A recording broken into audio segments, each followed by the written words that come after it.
Muitas pessoas me perguntam qual é o melhor tratamento para enxaqueca. Tá? Por eu trabalhar muito com dores de cabeça, eu acabo atendendo esse tipo de paciente com uma certa frequência.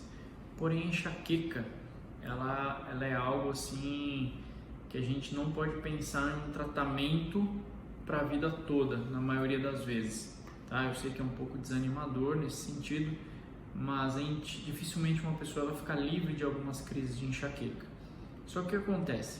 Com o tratamento, a enxaqueca, as crises de enxaqueca, elas ficam mais espaçadas, menos intensas. Então, alguns pacientes às vezes passam de crises semanais até diárias para crises semestrais, anuais. Então, isso a gente considera praticamente um tratamento, né? Uma cura para isso.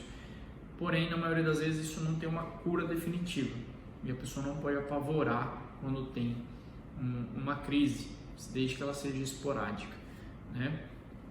Quando a gente pensa no tratamento da enxaqueca, a gente tem que pensar de forma global. A enxaqueca é uma doença do sistema nervoso, tá? É uma doença de inflamação dos vasos. Então, não adianta a gente pensar somente em uma coisa. Em muitos casos, o medicamento é importante, mas só o medicamento não é suficiente na maioria das vezes, porque isso vai ser paliativo. A gente vai, através do medicamento, tirar um pouco desse processo inflamatório, melhorar a informação neural para o cérebro, porém não vai tratar as possíveis causas, né, que são inúmeras causas, inúmeros gatilhos podem ativar aí para desencadear uma crise de enxaqueca. Então, quando a gente pensa nesse tratamento, a gente tem que olhar muito para a parte alimentar desse paciente, a gente tem que olhar para a questão de hábitos, ou seja, atividade física, qualidade de sono, alterações importantes como apertamento dentário, disfunção do trato gastrointestinal, ou seja, problemas de estômago, de intestino, de fígado. Tudo isso são fatores que contribuem bastante para a enxaqueca. Outras pessoas têm alteração da musculatura ocular, que isso também facilita um processo de desencadear a enxaqueca. Quando tem muita luz ou quando eu exijo muito desse olho no computador, no celular o tempo todo. Então, tudo isso são possibilidades de desencadear esse processo. Além disso, o tratamento da enxaqueca, na maioria das vezes, passa por um tratamento da coluna vertebral, principalmente da cervical. Mas muitas pessoas começam a ter crise de enxaqueca depois de traumas na pelve, traumas na região torácica, traumas na região cervical.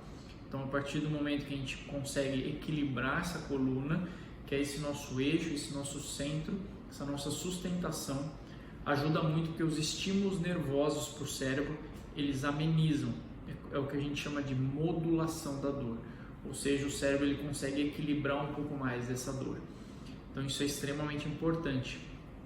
Então, além do medicamento, que em alguns casos é sim necessário, a gente tem que equilibrar esse paciente através de terapia manual, através de exercício e através de alimentação.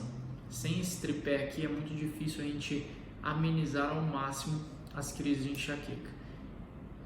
E a parte emocional muitas vezes pode estar envolvida também, tá? Então, entender gatilhos emocionais que possam desencadear crises é importante, e aí a gente pode tentar também, junto com outros profissionais, equilibrar esse processo para que você realmente consiga viver sem aquele medo de sair de casa, sem o medo de frequentar lugares, que é muito comum desse paciente com enxaqueca, né?